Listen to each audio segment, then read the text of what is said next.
I noticed that you mostly teach kids, is that right? Not That's right. Yeah. adults? No, and it's not that I don't like adults. I know a lot, and I have Really? a lot of friends that are adults. um, but I may have mentioned before that, or it was maybe in my bio, is that children don't understand their limits. I think they just have this wonderful way of just, I can do anything for the most part. And hopefully nobody's told them that what they've done isn't good, and they can't, and whatever. They've got this, I'm just going to do. I mean, it's just this lovely freeing sort of, for anything, not only art, but for anything. um, Mm. and so it's infectious to me. It's just, Mhm. it's great for me, because that means, the possibilities are endless, that of things that I can do with them. But it's just, I just like to encourage that. I like to encourage that. And also with the youth that I work with in the arts, I want to be able to carry that on. And even though they've gotten to they're an older age, but somehow they've stuck with it still, so that I like to keep encouraging that. And so personally, from my point of view, I'm hoping that catching kids in arts early, and even in the youth, um, if they keep that as something that they can go to when they're stressed, or just to make sure that they've got that part for themselves, that they keep that a space for that, Mm. that when they become adults and they come, there's jobs and families and mortgages and things like that, that they've kept something for themselves where they can play, where they can just be themselves and let their imagination go. And then hopefully be, feeling more balanced as an adult, um, Mhm. by making sure you've got that part for yourself. And Mhm. it could be anything else. It could be sports too, or whatever. I'm coming from the arts position, of course. So that's what I try to encourage in young people and in children, Yeah, because I think art and sport are very similar in the sense that you need a lot of discipline and skill development, and it's not given to you on a platter. We always think that all the icons uh, were born with that type of skill and ability and imagination, but they all, and it might be true there's a certain baseline, but we all have that inside, but we have to dedicate the time and the energy and the focus to get there. yes, yes, absolutely. But yeah, I mean, if you want to become, a professional artist, or professional in musical theater or in sports, of course you're going to have to put time in. But with someone starts or hasn't done anything for a while and says, I can't draw, I can't sing, Mhm. yes, you can. Mhm. But if you're talking about the quality, maybe you want to sing opera, of course that takes time. But that doesn't mean you can't sing. It Mhm. doesn't mean you can't draw. Of course you can. Drawing well, doing a Mona Lisa, different story. But you can draw and you can sing. I used to teach singing too to children. So, you know, yeah, you can sing. So it's maybe, I find it more of a challenge to work with adults in that way.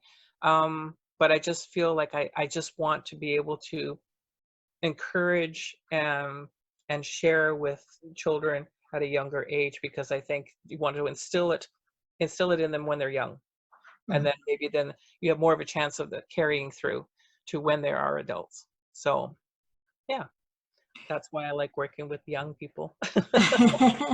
The other thing that is intriguing, especially when I read your bio, and you do so much using a lot of the stuff you do is very tactile. Yes. It's not just visual, but your art is has practical uses as well. You do lovely scarves and jewelry. Uh, so do you see a difference there, or do you prefer one type of art over the other because maybe your senses are more engaged, or how do you see that? Um, I have to say that working with clay is very satisfying. Mm, So is Lego though, because you're creating with your hands, right? So anything that you're creating with your hands, clay is great because if you've got some frustrations and uh, you want to, instead of yelling at somebody or whatever, if you want to squish that clay and you yeah. want to punch that clay, very satisfying. But the Mm, end result is a piece of art. So here you're taking, again, applying to life. Here you're taking maybe a negative, if you want to call it a negative emotion or a strong emotion, but the end result becomes something, hey, let's channel this energy and see if we can make something positive, or now we've got something artistic out of it, and maybe even something practical, because if you're making something with clay, that's a pot that maybe you can put your pencils in later, or if you're wheel working and you're making a dish that you can eat of later. So, you can think of that as well. I mean, mhm. I have a piece where, I had some frustrations, I made it more difficult than I had to, but it ended up having so many pieces that I ended up having to just be calm because I had put this goal in front of me. And then I thought, oh my gosh, whose idea was this? Because it took forever to finish, but I was calm at the end of it and going, oh, now look at this. This is wonderful, because I'd taken so much time and my frustrations had leveled out by the time I got finished with these. There were a bunch of leaves on something, and it ended up being 91 tiny little leaves on a piece. And yeah, first of all, I thought, well, I can't stop now, but oh my gosh, why did I start this?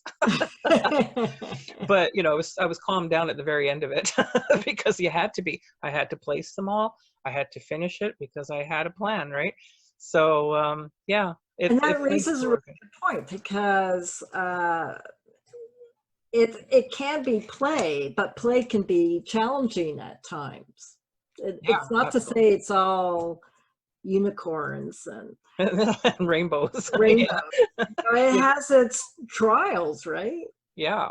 But like for instance, this I don't know how well you can see it. Pendant. This is one of my mixed media pendants. Mm. And so you can buy the bezels, anywhere in like an art store or anything. But what I've done is monotype printing is where you take a gel pad or piece of glass and you put paint on it, and then you roll the paint out, and you can do different colors or you can do one color, and then you take a piece of paper and you print it and let it dry. So the background of this is one of those monotype prints, Mm. and then you can't see the detail here, but sometimes I'll put in a little tiny bit of dyed silk, and then this Mm. one has a little found object jewel in there too, Yeah. and then I cover it with Lovely. a resin-like material to protect it. But so it's like a little mixed media painting that you can, Yeah. It actually does look like a miniature. yeah, like a little Yeah. miniature. And it's the thing with that is that you have to, something this small, you can't rush through it, you can't do it quickly, you have to be methodical, you have to breathe. Yeah, and you have to get everything just so, because if you don't, then you mess it up, right? So something small like this, there are some days where somebody has asked me to make one for them, and then there are days where I'm just not suited to doing this because I just kind of feel a little bit more all over the place, and I won't have the attention that I need to do something this small and this intricate. So I have to wait to do it, or dyeing a big long scarf is easier because it's just bigger, and yeah, it doesn't take that tiny attention. So these are for those days where you're more centered and relaxed. Mm-hmm. But it's good for you, right? Once you get it Mm-hmm. done, then you have that feeling of accomplishment, right? Mm-hmm. So So yeah, you almost have to take it day by day in terms of how your mood is and your focus is and your yeah, what's pulling you that day. absolutely. Yeah, you can't. That's what I found when I was going to art school. I only got a C+ when I went to art school, um, but it doesn't mean I'm not a good artist, that I'm just an average artist. It was just that the assignment that I needed to get in by that day, well, that period of time that we had to accomplish that, I wasn't feeling super creative. Mhm. So the end result didn't come out with something that, had I been more inspired. It didn't come out the way I could have had it done, but you know, if you have commissions, I guess if you're an artist and you're being commissioned to do something, you'll have a time period, so you'll have to figure that out somehow, kind of thing. So And yeah. have you figured it out? I mean, obviously you can't get your muse right away, immediately on a dime. So, but is there a process through which you can summon uh, whatever it takes, the mood, the attention, the faith, to get creative? Is there a process that you use at all? Well, research is part of the process. Say you want to do something from a certain time period, you have to research what colors were being used in that time period. I was putting something in for an exhibit called The Great Gatsby. So it was 1920s, 1930s. So I got a particular scarf that had a pattern that was more of an art deco design. And then I researched the colors I was going to use for that. I didn't just use any kind of colors. So, and then for actually going through, like actually making the art, I do find, even though sometimes the light is really nice in the daytime, I do find that late at night when everybody's gone to bed, it's kind of my time. And I have my own room as a studio, so I don't need to bother anybody else. I do find that I don't have to talk to anybody. I don't, You don't have to I be don't have to, sociable, and you yeah, don't have I to be don't the have to, mom. no, and then I can, all the brain space is for me, sort Yes. of thing. So I do tend to create late at night. That might be partially a theater person thing too. Well, So, I think just in terms of neuroscience, when you're at your most rational and logic driven uh, early in the morning, and then as the day progresses, from what I've read, uh, your creativity and your what we would call flow and your creative juices come later as the logical part of the brain sort of comes down a bit. yeah, it So makes sense. Yeah. so it would make sense. I see that myself. I tend to be more productive, and it really annoys me because I'm always trying to get to a better sleep schedule. But Yeah. I find it challenging because I am naturally a night person, and I feel that I am way more productive at night. So it's not good for Western Hemisphere living. No, that's for sure. Yeah. Yeah. Yeah. So, and it's always, I think it's almost always been like that for me. It's the later is better. I cannot see myself. Well, I have dyed scarves early in the morning. Not early in the morning, but like in the morning. But nothing else. There's nothing else that I've done that I can think of that I have done in the morning. Certainly, it would have to be late afternoon or evening or even later in the nighttime. But yeah, except for dyeing a scarf or two, I don't think I've been creative in the morning at all. Yeah, that's so interesting, eh? Yeah. Yeah. So that hasn't changed at all in this COVID world we're in. No, even though I have all day You have all day. to do things now, it's still not any different in when the creating actually happens. Mhm. Research maybe during the day, but Yes, which is more logical. sure, yeah, More, that totally makes sense. Yeah. yeah. But in fact, last night I was trying something I'm putting in for um, a street banner in Delta, Oh, cool. and there was a couple of tutorials I was looking at, and then I remembered doing part of it, and I thought, oh, I forgot to do the painting part, and that happened at 1:30 in the morning earlier today, sort of thing. What? Oh, that's not, because it wasn't going to take long. This was just a really quick thing, but I wanted to finish off what I'd done during the the earlier part of the evening, sort of thing. So I went, oh yeah, I forgot to do that part because I can't remember what I was watching. I was watching a movie and I got distracted. Yeah, took a break and then forgot to go back. Yeah. But then there's the tidy up after, which is like you don't really want to do at 2 a.m. No, but you know, it was minimal anyways. I wouldn't have I probably wouldn't have done it if it was going to take a lot of prep or anything like that. It was a dish with a brush and paint and a little bit of water. So Oh, it was very minimal. yeah. So it was doable. Wow. Yeah. I noticed after I did my finger painting in the last video I did, I thought I contained the paint, but later I realized I sort of painted my clothes as well, so I Ah, wasn't that careful as I thought. But that's why we need play clothes.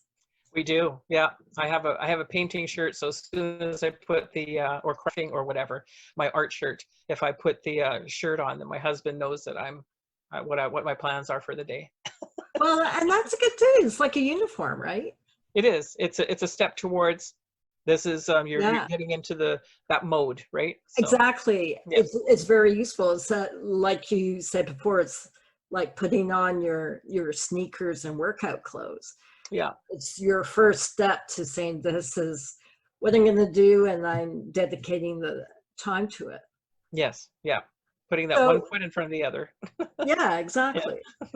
What would you recommend women in particular who tend to neglect both their creativity and their play, especially now when they're doing everything in the home, including teaching their kids?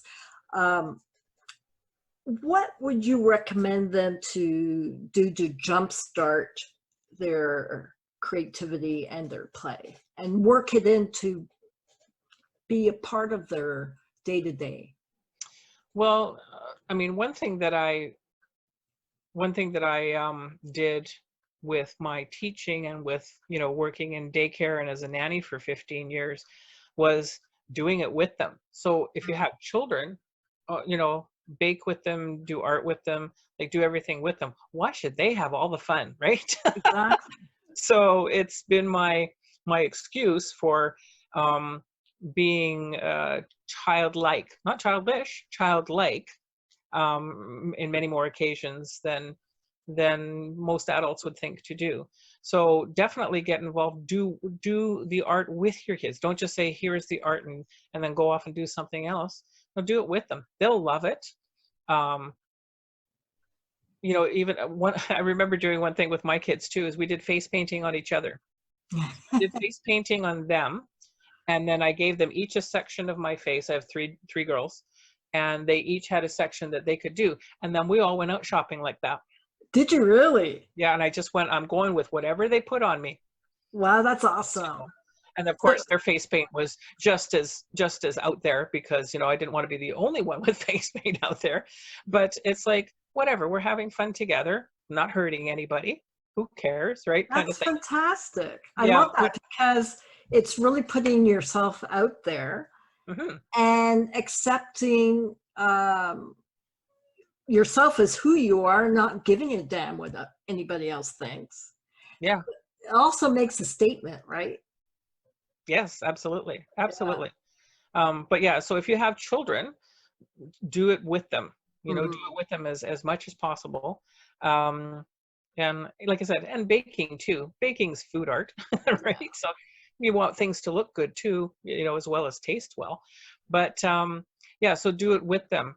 For women who don't have smaller children, I mean, do it with your big kids. Like if you have older kids, say, hey, let's do this together, kind of thing, Mhm. right? Let's what did I do? I did something different this time around. In all the time that I have, is that I used to love putting together terrariums when I was younger. I had things like, most people had dogs and cats, and we had dogs and cats too, but we had chameleons and lizards and salamanders and anoles and things like that. So I'd love making, and snakes. I'd love making little houses for them, their terrariums. So I thought, I'm going to make a terrarium. So I made this great terrarium, had a great time with my fingers in the dirt, again, tactile. But there was also a design element in making the, I couldn't For just throw a bunch sure. of things in there. I Mhm. had to decide how I was going to place things. And then because I didn't have a plan ahead of time, I changed it 3 times while I was doing it. Took pictures, and then I went, oh no, I'm going to change this. So I have 3 different stages of 3 different, one terrarium kind of thing. So, I mean, you could do that with, if you have older, anybody, other adults in your house, you have older kids or something. Hey, let's make terrariums, something you can water. Um, it looks nice on your deck or in your garden kind of thing.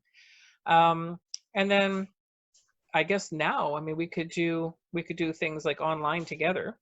You could, say if everybody has the supplies at home, pick something that's not too hard. You could do things together. But mostly it has to be something you like. Um, Maybe go back to something you remember doing as a child. My musical side comes from my father, but my art side comes from my mother. My mom had an entire room full, and just like me, a whole whack of crafts lined up to do that didn't always get done. But think back to maybe something you did with a parent or a grandparent or something like that. Maybe even embroidery. Was that something? I don't like embroidery so much, but I remember my mom saying that I had to make embroidered hankies for my grandmother. I liked doing it because it was for my grandmother and I liked her. So maybe go back, like everything comes back at some point. Well, like knitting, Knitting, and, yeah, and which even men knit, and it's very soothing. So it is. It's meditative, very absolutely. meditative. Yeah. Yeah, yeah, that regular movement, Hmm. and like you're using both your hands, Yeah. which is a good thing too.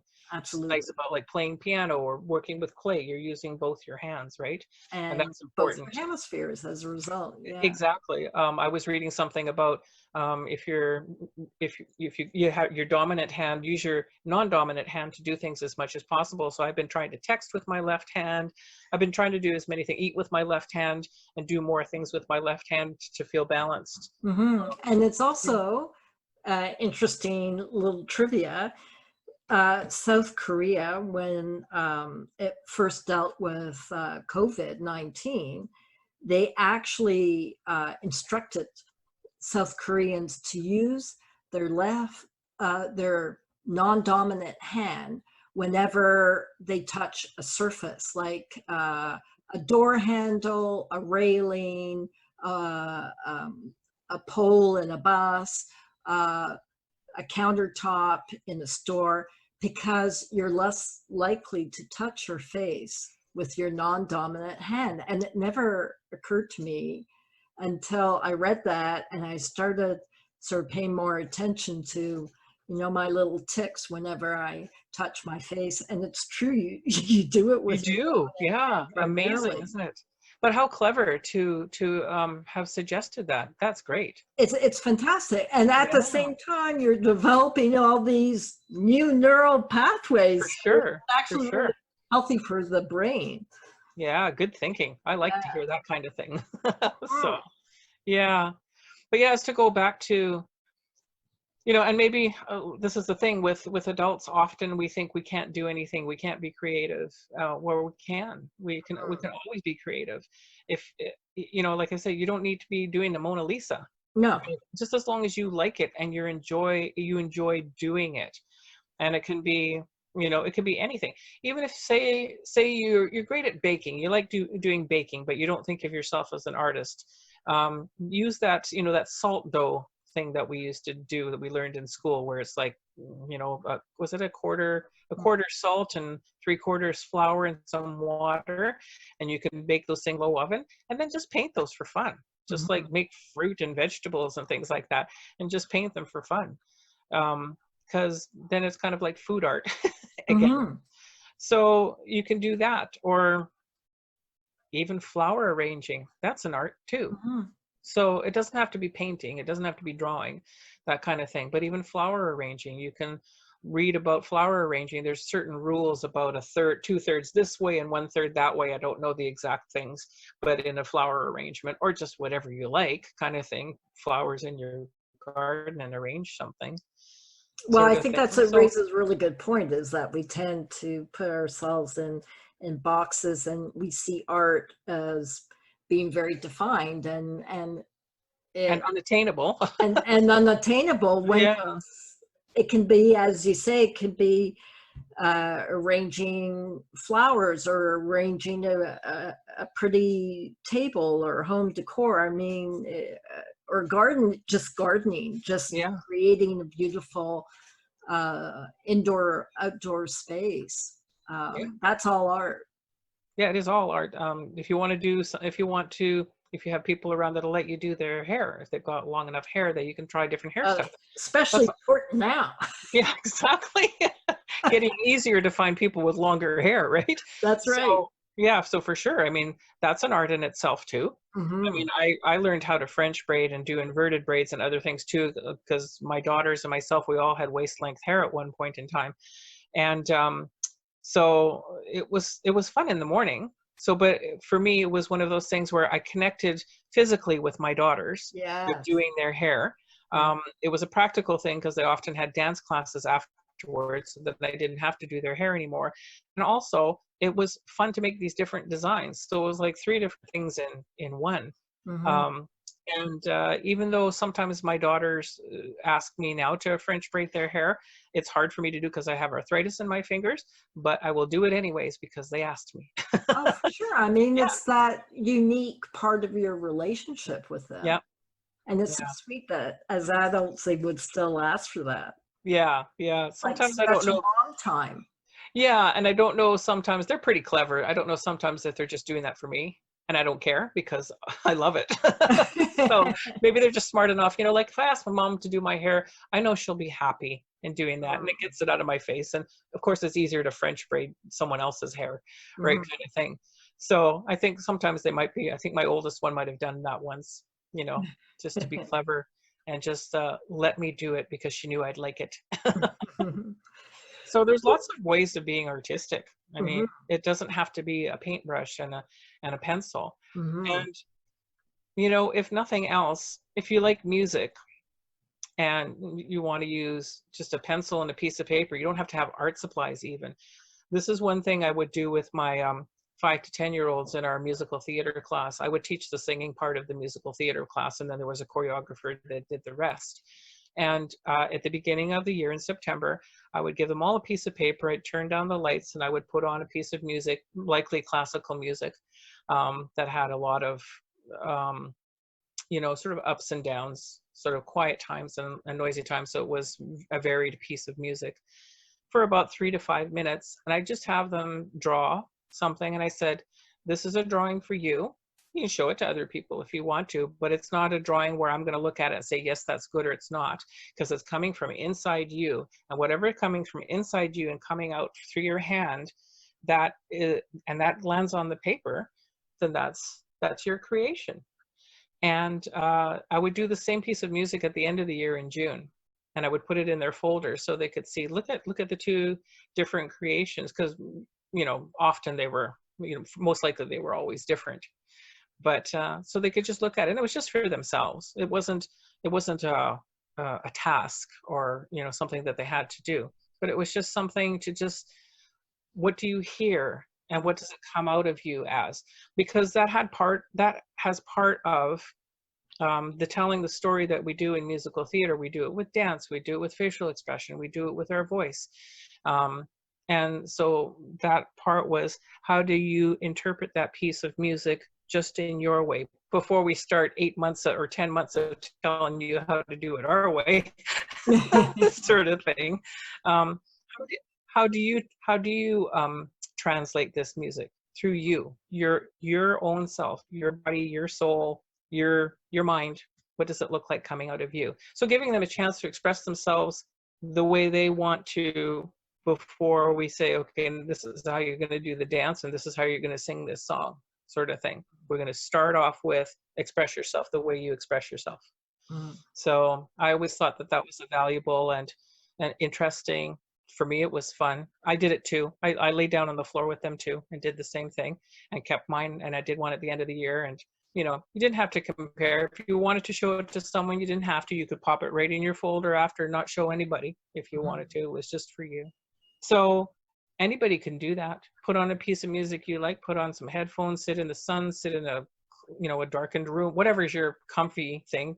If you want to have a cup of tea and get some pieces of paper, and then just, if you want, close your eyes and don't look, or if you want to look, and just whatever comes out of you in that piece of music through your hand, just it's interesting, and there's no judgment. It doesn't have to be a good piece. It doesn't have to be, I see a house, so I have to draw a house. It can just be lines, it can be doodles, it can be squiggles, it can be anything, and anybody can do that. You don't need to be an artist to do it. That's just such fantastic advice, because it lifts all those constraints.